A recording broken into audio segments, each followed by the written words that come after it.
tufnde windiyankoɓe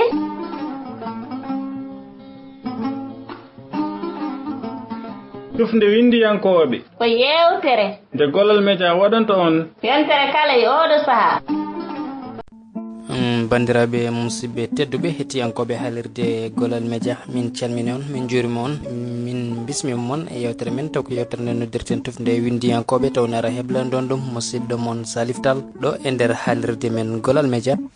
ɗum noon bandiraɓe musidɓe tedduɓe sikki ala gonnoɗen koye deftere men inde aadi subbo e gundo. ɗum noon ne wayno deftere nde joofi hande o so Allah jaaɓi ma en naati uddirka taw ko uddirka deftere nde taw ganduɗa ko kuɗol walla ni e windande nde ganduɗa waɗi ɗum ko biyeteɗo Abou Racine Diom e nder uddirka deftere inde aadi subbo e gundo taw ko deftere nde Doro Gueye Boblo nde wallifi.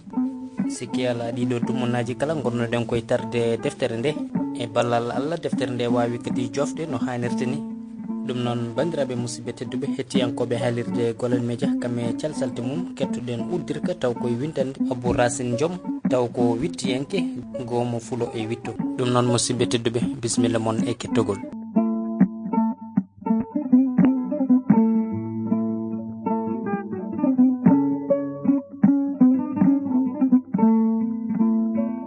Gollal Media.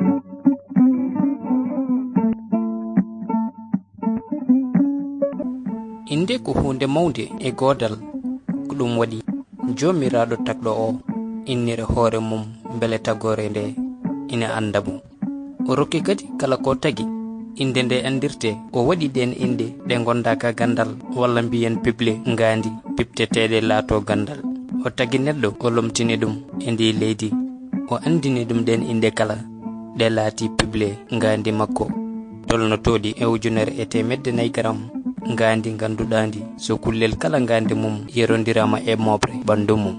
ina tawe ko ngandi aade e ngandi kala kullel ko ngel wawi wonde fof taw ndi ngandi ala ko rondi so wona inde. wadde windude deftere ina haala hen inde wona hunde fonde jaggirede ko famarde. geno montorima inde mum moƴƴitinde ɗe kono kadi aybiniri inde fuy fayeje ɗe pentata nangto hen ha ɓurana ɗumen geno. e nde deftere mawlanande windiyanke o mo hakkille mawɗo coynale goddude faamu ceekɗo aada arani tan limtande en inde fulɓe soko ko fulkitande en o firani en o yaltinani en ko suuɗino ko juuti suuttaka ko heewi e men hande so mbiyama ko woni subbo e gundo gandata ko mumɓe bobolonde facciri ɗum sanne. Doro Gueye wona tan garɗo tindude ma innude soko dagodade e makko e ngol lawol kolowade ko ɓuri remdude e gande naftoje ko andude kono o wayi eno foti to batte pinal e gandal. nde tawno kadi ko hiisiyanke tagoyanke o fipti gaggaji kewɗi piɓinoɗi jombonoɗe laatade tongi teppoji gendi. o udditi kadi dame gandinoɗe o rokki wirtoɓe fartaŋe nadde e yiyande e tewi gande naftoje. kala mo jangi nde deftere faami ma dañ ñeñal e famde nafoje comiɗe e inde gendi. ngam ina famdi damal ngal o udditani ko ɗum waɗi ko famde ɓuri andude geno rokkimbo famde e yuppande jangoɓe pular gande cuuɗoriɗe ñeñal e ƴoƴre e karallagal e ñeñal. o yettima e pandale mawɗe ɗe o fandino e famminde jangoɓe wittoɓe pinal gandal conce e dartol fulɓe e woɗɓe taw o rewi koto bange inde. ɗum noon jangowo tedduɗo a jangiri andude e naftorade andu a ƴogani ɗo wuddi. Abou Racine Diom wittiyanke gomo fulay witto.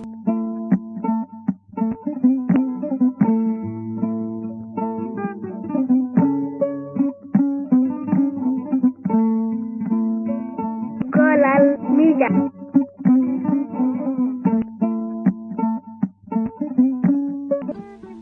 so tawi ko duttorde ɓeɗo ɓe jogorɗe limtude inde mumen ɓe jeeya koye duttorde ma ko defte ballifade walla ko jewte.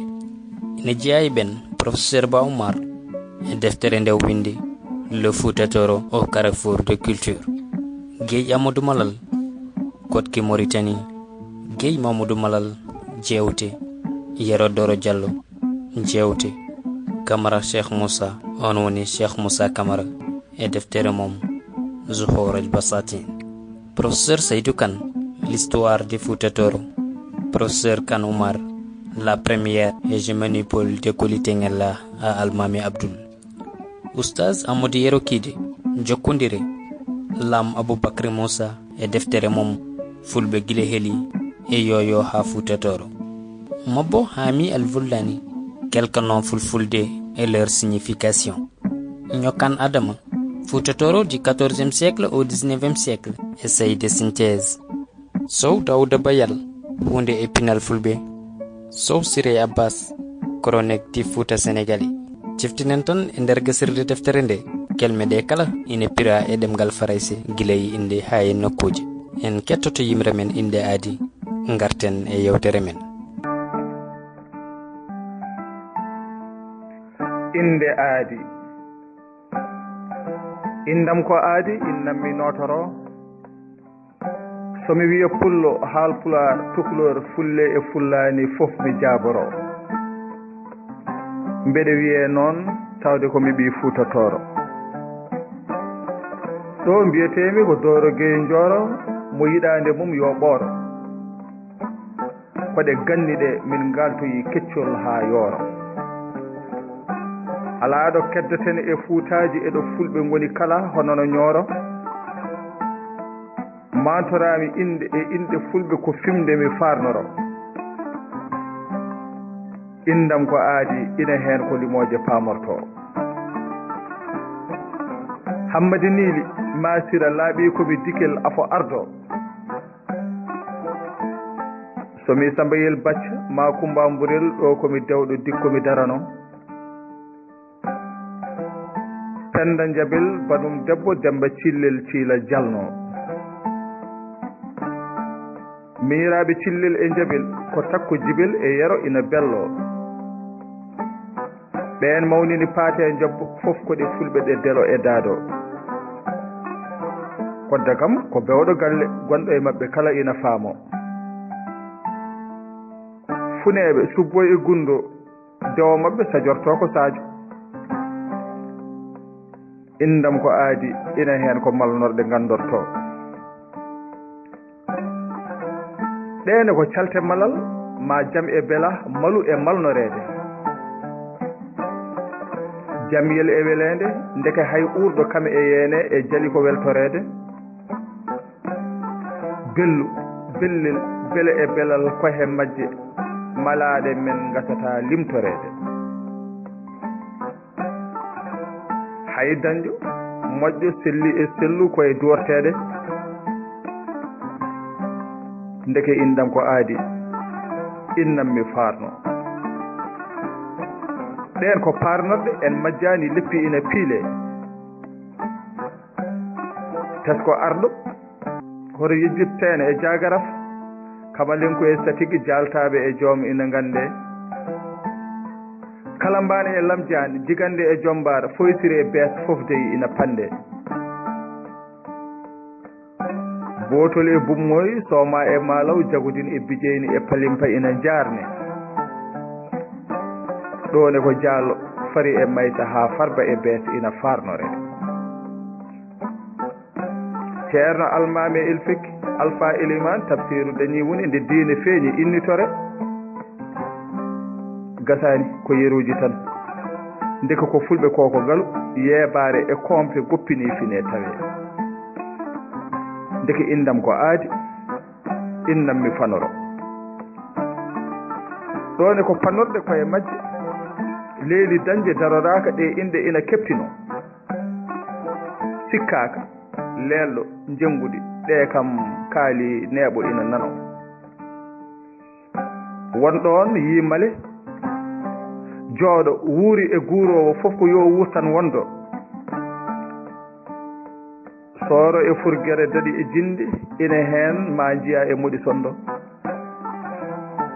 Ndeke indam ko aadi innam mbacciroɗa kursira janoroɗa. Ɓeydi oyi yel e yal fof ko yano ma kosta ina andira. Niile e bacca jerel e mburel e jabu bellel e jibel. ngunaba e sewndu daadugulo koye majje ina manta hay sifaaji mawɓe men e nder pinal maɓɓe ina huutora njool e dab ɓaleejo e boɗowal cooyo e ndaama fof ina innira hayde askoɗeene ina ciftora taano e dadde baaba e nene ma goggo e kaaw deede miñel fof ina innira ndeki indam ko aadi alaa ko yejjita hay inde arabeeje naatirɗe diine ɓe dottii tolnorde ko dastora amadou ko bayal ma baydi mouhammadou bello ibrahima sori ma siré ene wiye biran mamoudou to horti wiya dooro ma koli oumar barou moussa bala eɗen laaɓa aissata cillo fatimata bano mariame polel dieynaba ma hawwa molel fof ina annda alassane yero bellel ramata bulo e sala boolo hay aali ko geelel ɗum ina waccora a annda souleymani ko yala saydou ko sila so goonga ina yiito ko daftora woodi komo annda kono mawɓe men jejjitaani fof ina tonga ndeke indam ko aadi so en paljinaani en paljaani wonko nandirano mbinden townoroɗen ina jeyaa e daftorɗe men kono ginnirende ngannden koɗe aadi pine men so diine woytoraama nen ko fuunti tan taynude jelooɗe men kono jooni en paami inɗe deftere ko arabeeje tan koomtirɗe men kanje kala so ɗe mbattano e ɗemɗe men en tawat eɗe puloro lobbe men ina he majje boom on mbondirtaano hay yidde men walla boom so luggiɗinaama waasa ko ɗe pirata to men haamidou jettoowo abou ko baaba ummu ko yumma tan aisane ko guuroowo gamen saïdou ina wona malal maymouna malaaɗo moustapha e mouhtar ko cuɓaaɗo aaline fula toowɗo ma jolta men ɗone ko yeruuji tan ko allah rokki en ɗemgal galɗungal fof angal moftani en huutoraade kaaddi maggal koye yettirde allah e neema mo o rokki en inɗe men ko aadi jeloode pinal leñol men inde harmata tawde huɗoraaka jalkitoraaka naskiraaka ko jibinɗen ɗum boom hay neeso fulɓe jaɓaani ɗum jaaraama noon mawɓe men ɓe jejjitaani ferande en lewani en laabi e musiɓɓele ndewen jattinorɗe pulaar men indam ko aadi mo mbaddanoɗen innirɗo e ɗemngal jananal walliti lollinde e ngal mumen ehe mon songa ñaaƴa en daroɗen yiwa ɗoofa en dadoɗen wokka ɗale en e jaañawoore en to gonɗen danga men yoolanima en ganden ɗum ko faljere bonnanode en indam ko aadi paaboɗen aadi men jeeya koye piɓle men jeey jennor ko tawaɗo e winde men dattiyankagal pinal waɗɗanima en faare men ko wasde jelooɗe men wona tan faaro men kono ko alay sago beele jaalugol pulaar men yo wur pulaar fittandu leñol men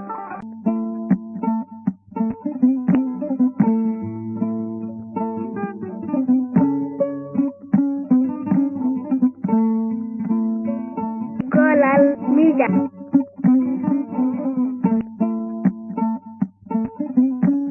tori ɗum noon bandiraɓe musidɓe tedduɓe hettiyankoɓe haalirde Golal Media ne wayno ko onon kettori noppi moon yimre nde ɗo taw ko yimre indam ko aadi eɗen mbiya bandiraɓe ɓe tan leñol ngol kala nde wattata hakkillaji mumen e ɗeɗo defte taw ko defte ɗe anduɓe meɗen wittiyankoɓe men bindata e nder ɗemgal meɗen nde yimɓeɓe codata defte ɗe jangga ɗumen mbawa kadi dañde hen kene nafto ɗumen sibu so tawi jomum heppiti ɗeɗo defte o jangi ɗum sikki ala omo daña hen nafoore hewde kadi omo daña hen faamumuyaji kewɗi ɗi ganduɗa nafoore mum ala ɗo haaɗi guila e celluka pular guila e bindin on welori ni e andude ni woni inde halno bindirte ɗum ɗon foof dañoto koye hippide defte ɗe jangga ɗum non eɗen ñaago bandiraɓe ɓe kala nde ballitta windoɓe ɓe so tawi ɓe muuli defte mabɓe nde yimɓeɓe kadi ballata leñol ngol coode defte ɗe mate kadi defte ɓulnaɗe bindaɗe ɗe cuwa muulede ɗe jomum ene jogo kadi coftal taw ko mulde ɗen defte leñol ngol wawa hutorade ɗum nde wonnoon en jii defte kewɗe limtinde anduɓe men nana bindi enen jooɗi en donki muulede taw ko duuɓi e kitale taw ɗeɗo defte koko binda enen donka muulede sibu saabi ɗum e nder leñol meɗen fulɓe deftere wona hunde wemde taw ko mulde so hayso muulama kadi jomum ene jogo hen kulikulli to banggues codgol to en jii anduɓe men hewɓe cuuɗima hande leppi leydi taw nana bindi defte kewɗe tawa ɗen defte enen donka muulede ɗum noon yo yimɓeɓe mbattu hakkille yontaɓe leñol ngol nde ballitta ɓen windoɓe no muulirte ɗeɗo defte ha leñol ngol wawa ɗum kadi hutorade defte muulaɗe ene jaltiɗe kadi yimɓeɓe mbaɗa feere kadi cooda ɗumen mbawa hutorade ko ɗum woni ko ɓamtata leñol ngol ɗum noon sikki ala hettiyankoɓe haalirde Golal Média ma en gartoy e yontere fande so tawi Allah jaaɓi gam waddude makko yewtere kanko ballifiɗo ndeɗo deftere hono inde aadi subbo e gundo mbawen yewtidde makko o faccirana en ko soomi e nder deftere nde ko ɗum noon bandiraɓe musidɓe tedduɓe en dokkodiri aadi ha alhamisa paaɗo sahawre welede Allah bandiraɓe musidɓe tedduɓe hettiyankoɓe haalirde Golal Média kamɓe calsalte mum kirene jaam.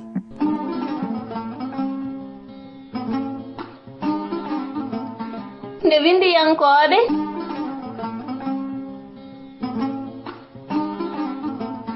cufde windiyankoɓe ko yewtere nde Golal Média waɗanta on yontere kala e oɗo saaha